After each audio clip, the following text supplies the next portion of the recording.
In total ang Pilipinas ay merong 149 cities at merong 7,641 islands. And for sure, marami pa tayong hindi nadidiscover dito. Yes, alam natin na sa Cebu maraming mga diving spots and sa Palawan ang gaganda ng mga rock formations. Pero meron palang city sa Pilipinas na sa loob ng mismong city na yun ay merong 22 waterfalls. Imaginein mo, eto yung city.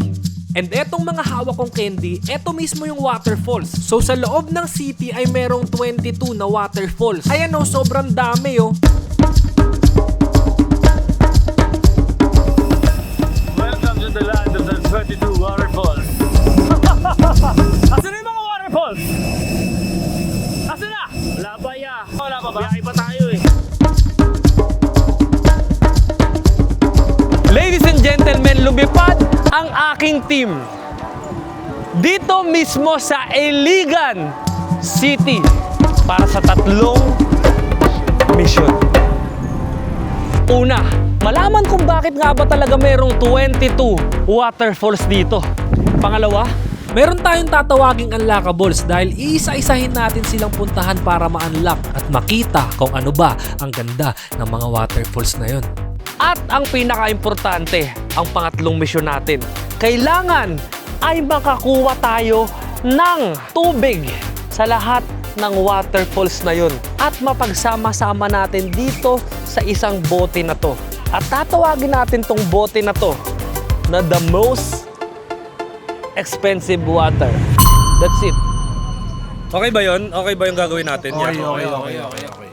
Okay. Ngayon ay pupunta na tayo sa unang falls na i-unlock natin. Excited na ako makita kung anong itsura nito.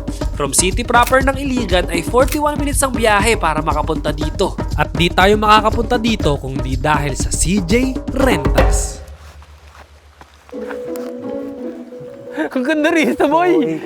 Para tayo nasa paraiso. Nandito na nga tayo sa sinasabi nilang Dudjongan. And from this land, lalakad ata tayo or may mga tatawid din tayong ilog para makapunta tayo dun sa ating first waterfalls. Speaking of falls, meron akong kilala na falls sa isa't isa. Ganun sa Megway. Nag-call sila tapos 10 months nagkaroon sila ng issue. Alam mo yun? Iba naman yung sinasabi mo na napol, tas 10 months nagkaroon ng issue eh. Ako ata yun eh. Ha? Ako ba yun? God, eto yung sinasabi ko, nagkatuluyan sila, nagkakasal sila, at kasama natin ngayon, pare. Siyempre wala nang iba. Mindanao represent. Yes. Ladies and gentlemen, please welcome Chris and Jai! Ano? Hi! Hi! May anak sila. May anak sila! Hi! Ano po pangalan niya? Kiro. Kiro! Sa adventure. Hey! Kasama rin natin, syempre, yung mga tropa natin dito. Kami, ang team na lilibot sa mga waterfalls dito. Ba't sabi mo kanina, Chris and Niana? Narinig ko eh. Hindi ba yun? Chris. Chris and Jai. Chris and Jai. Hindi, iba pala yung pinapanood ko. Sa Oh. TikTok pala yun. Sa TikTok.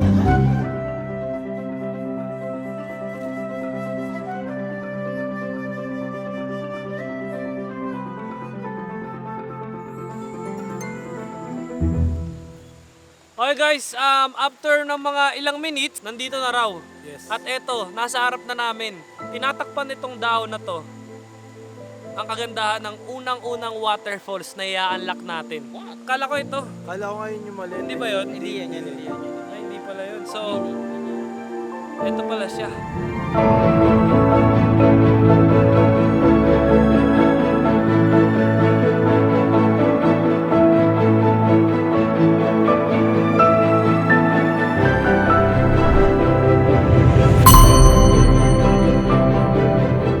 So, nandito na nga tayo sa Dudjongan Falls. Kung merong house tour pag pupunta sa bahay, ito ang waterfalls tour. Ano-ano ba ang mga makikita natin dito?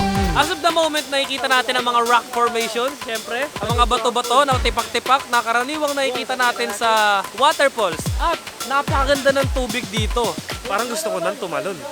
One of my biggest fears jumping on cliffs like this. Sa camera kasi nagmumukhang mababa eh. Pero pag nandun ka na talaga sa cliff, dama mo na yung taas. Isa, dalawa, tatlong tao din yung taas nito. Kaya kakayanin ko ba yun?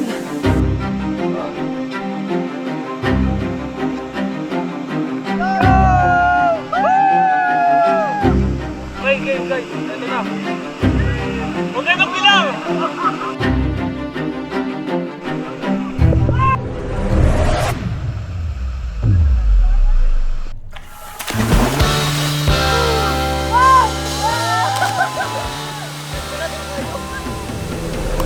Wait, ang ganda ng pagtalon ko no? Pero may nangyari. Pagtalon ko ay nabitawan ko yung hawak kong DJI Action 6. Sa lakas ng bagsak, di ko na siya nahawakan ng maayos at nalaglag na lang ng nalaglag ng palalim. This is me pag-ahon ko saying na nabitawan ko yung hawak ko. Sobrang kabado ko dahil rewind lang tayo ng konti. Nung nakaraang vlog ko nung umakyat tayo sa Mount Pulag, kinall out natin yung DJI. To cut the long story short, DJI You Are My Dream collab. And to update you with that, napansin nila agad tayo at pinadalhan tayo ng mga gamit na napakarami. And kasama din dito ang napakagandang Drone Air 3S na gamit na natin ngayon. At yung Action 6 na hawak ko na as of the moment ay nasa ilalim ng tubig. Kabadong-kabado ko kasi ang lalim nito eh. But then, yung kasama namin na si Jem na vlogger din, nung narinig niya yung sinabi ko, ay sumisid agad siya. At pag-ahon niya, ay di niya nakuha. Nasa ilalim lang yung action cam at ako naman ay sobrang kabado na. Pero si Jem ay nag-try ulit at sumisid ulit siya.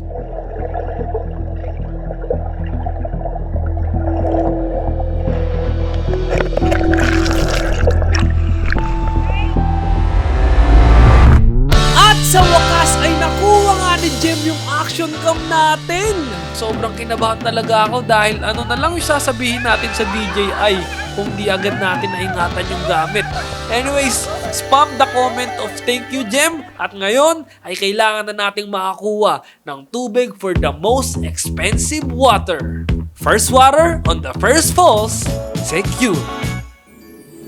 At para nga mas maging secure talaga ang ating expensive water, pagbalik namin sa city proper ay nag-check-in na kami sa Cornelia Condotel. At sakto dahil sa magandang kwartong meron sila, ay meron din kaming vault. Kaya tinabi ko na siya dito para talagang hindi na siya mawala. Dahil bukas ay i-unlock na natin ang susunod na waterfalls. Maayong buntag Elegant City! Nangaon na mo? Moadto na taron sa atong sunod nga destinasyon. What's up guys? Ngayon nga ay papunta na kami sa tinatawag nilang Maria Cristina Falls. Palakpakan na may kasama sigawan.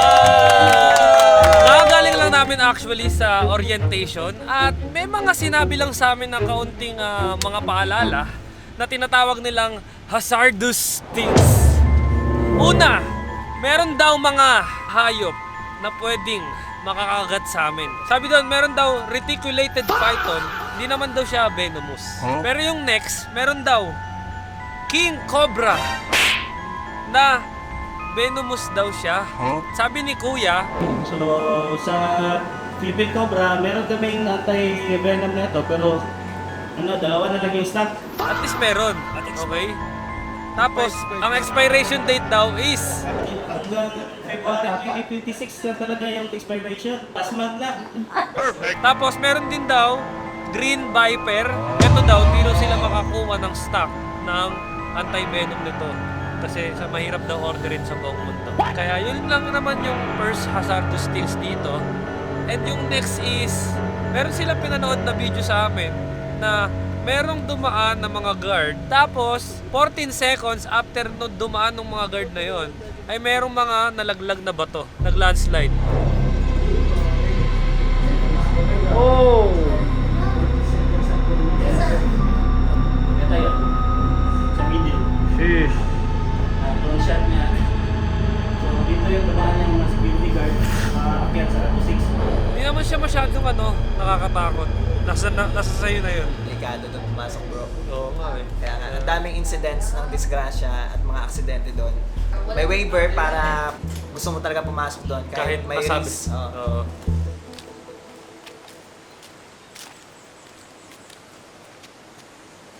And just like that, we are now here at our second waterfalls here at Iligan City. Di tayo nakagat ng cobra at walang landslide. Kaya nandito na tayo sa harap ng pinakamalakas na waterfalls sa Iligan.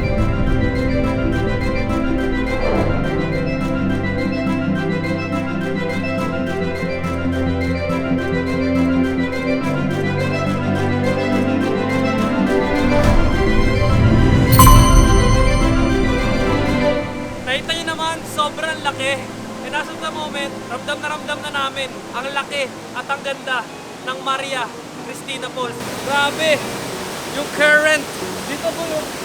And alam nyo ba, na yung lakas ng current na yan ay napapakinabangan nila sa kanilang mga buhay. Hindi lang basta-basta kasi ganito siya. Sa sobrang lakas ng bagsak ng tubig, nagagawa nilang i-convert ito into what we call hydroelectric power na nagbibigay ng kuryente sa iba't ibang lungsod at probinsya sa Mindanao. At dahil dito, mas nakakatulong siya para mapababa ang cost ng kuryente sa ilang lugar. Maraming pamilya, negosyo at paaralan ang natutulungan dahil sa enerhiyang nanggagaling sa Maria Cristina. Ang Iligan City ay may kakaibang forma ng lupa na maraming matataas at mabababang bahagi. Kaya habang dumadaloy ang mga ilog, natural na nabubuo ang maraming waterfalls. At ngayon ay kukuha na nga din tayo ng tubig para sa ating most expensive water. Gusto ko sana kumuha dun sa malakas yung current kaso bawal. Kaya dito na lang tayo kung saan dumaloy na ang tubig na galing sa falls.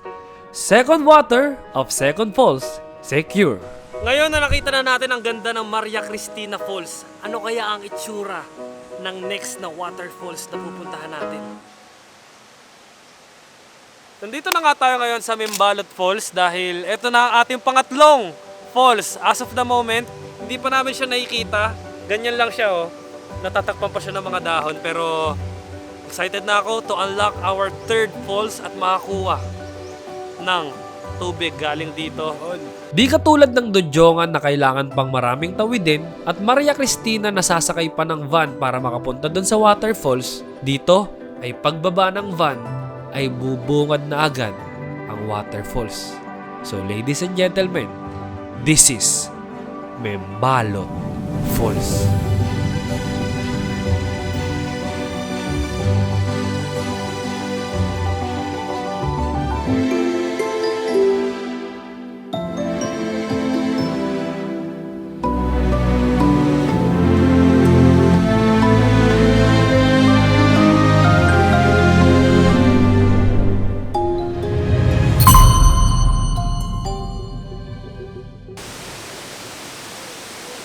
Mimbalot Waterfalls Tour. As of the moment, ang mga bagay na nakikita natin dito ay meron silang mga lamesa. Yung mga lamesa na nakikita natin dyan ay pwede tayong kumain dyan, mag-lunch, kasama mo yung mga barkada mo.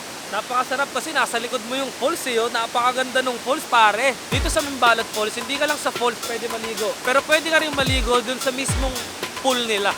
Nakita nga rin namin dito yung puno na to Which is yung puno na to na nasa gitna natin, yan daw yung pinakamatandang puno sa lahat ng mga puno rito. Sabi ng mga lokal. Alright, 1, 2, 3, go. Alam nyo ba, guys, na ang Mimbalot ay tumutukoy base sa mga lokal dito ito ay patungkol sa paglawak o pagdami ng tubig. Yun, para sa mga lokal. Grabe, napakaganda nga ng Mimbalot Falls. Pero napakarami pa nating pupuntahan. Kaya kailangan na agad natin magmadali at kumuha ng tubig para sa ating most expensive water. Third water of the third falls, secure. Uy. Hindi nyo ako nakita guys, nakatago ako Kasi papunta na tayo dito sa Tinagu Falls. Sabi nila, kaya daw Tinagu Falls to kasi tagu to. Kumbaga talagang tinago siya. Isa daw ang Tinagu Falls sa pinakamagandang falls na matatagpuan dito sa Iligan. Sige ya! Ya, ingat ya! Pero isa rin daw to sa pinakamaganda sa buong Pilipinas. Kaya hindi ako maniniwala hanggat di ko nakikita. Ang linaw pre, nakalagay doon tinago. Kahit ngaps of the moment, blurred ako. Blurred ba ako dyan? Linawan natin. Wow, what a shot. Next clip. Para nga makita natin ang Tinago Falls ay kailangan pa nating bumaba sa tumataginting na 355 steps na hagdan. 354, 55, 56, 67, 58, 59. Teka lang. 1, 2, 3, go. Wow! And now, eto na yung sinasabi nilang the craziest waterfalls in Mindanao.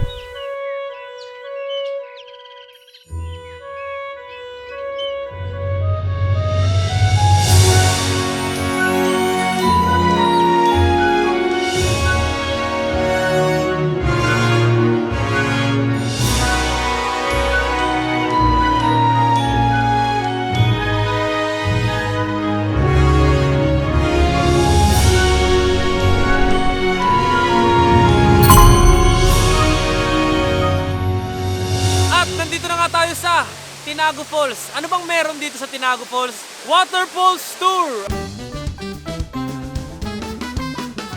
Pasok pa lang namin ay kanina nakita na namin yung mga tindahan kung saan ka pwede bumili ng mga snacks. Meron din mga waiting shed area where you can buy your souvenirs and many things.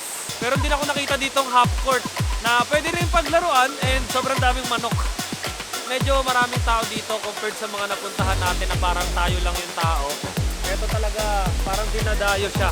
Kasi meron din dito, kagaya nung tinalunan natin kahapon, meron din dito pwedeng pag-cliff dive pero mas mataas to guys.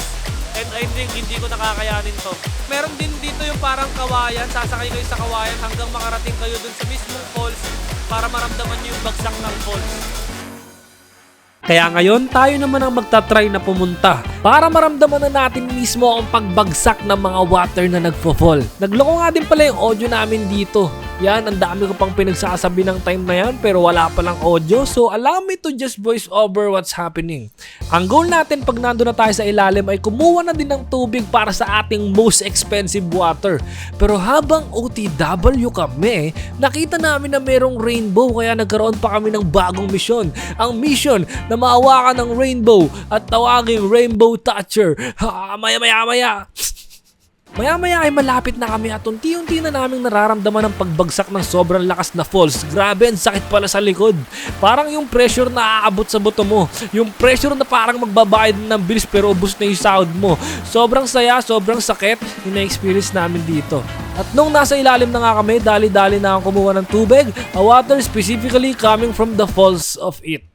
Binigay ko kay Ezekiel at dali-dali na din akong tumalon dahil sobrang excited na ako na mahawakan yung rainbow para matawag ko na ang sarili kong Rainbow Toucher. Paunti-unti na ang paglapit namin at sa wakas, nandito na kami sa loob ng mismong rainbow! At hindi pala siya nahahawakan. At pag sobrang lapit mo na, sobrang lumiliit din pala siya sa paningin mo.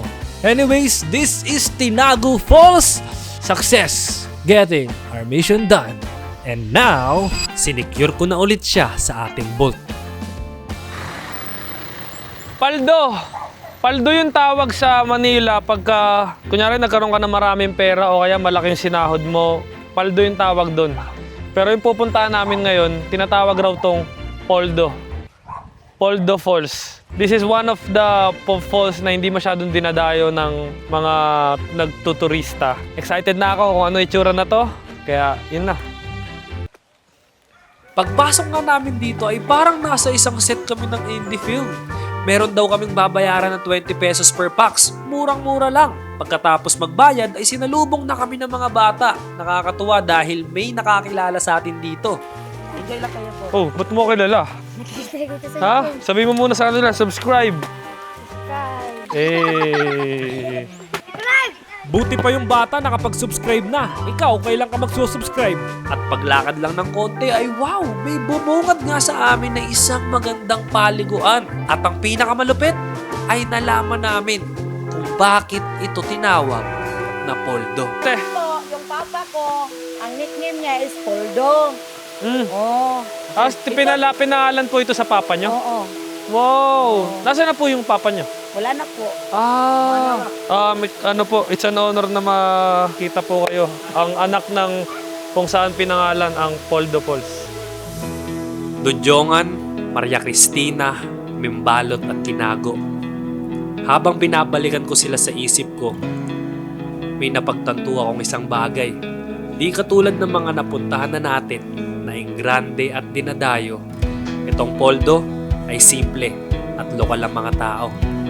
Kung di pa nga tinuro sa akin, ay di ko malalaman na nasa harap ko na pala ang napakagandang Poldo Falls.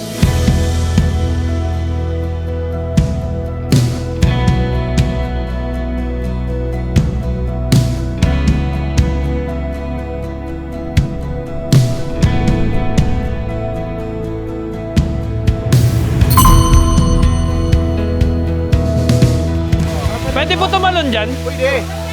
Wow! Boom! Share! Share, talong ka na, share. Talong tapos na. Talong kayo lahat. Talon tayo lahat, Tara, lahat tayo. Talon tayo Lahat lahat. tayo tatalon. Ano? Nanginig agad yung tuhod ko nung magkayayaan kaming tumalon. Sa Dudjongan nga na mas mababa dito, kinabahan ako. Dito pa kaya na halatang mas sobrang taas.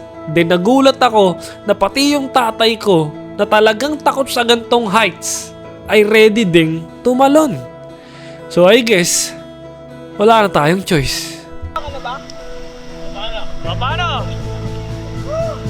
Mabauna ka na, idol! Wow! Gina! Wala!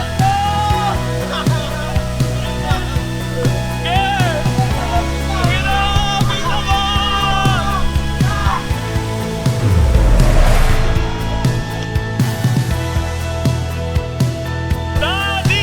Daddy! Daddy! Dad! Dad! Pag nagawa ko yan, Dad. Pag nagawa mo. History yan. 57 years old, boss!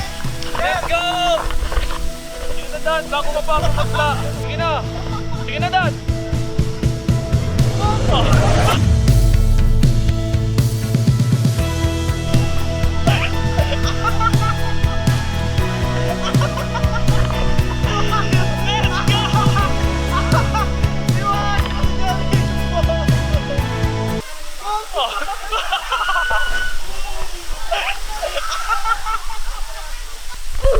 Tama ba yun? Sabay pa. Wala ka na rin. Sige na. Sige na. Tumalun na si Daddy, oh.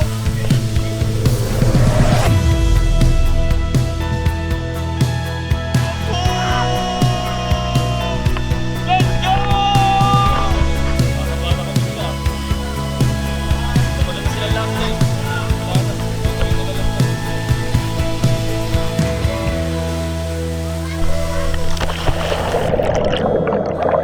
Actually, di naman talaga tayo dapat nandito sa Poldo Falls. Ang pupuntahan sana natin ay ang tinatawag nilang Hindang Falls.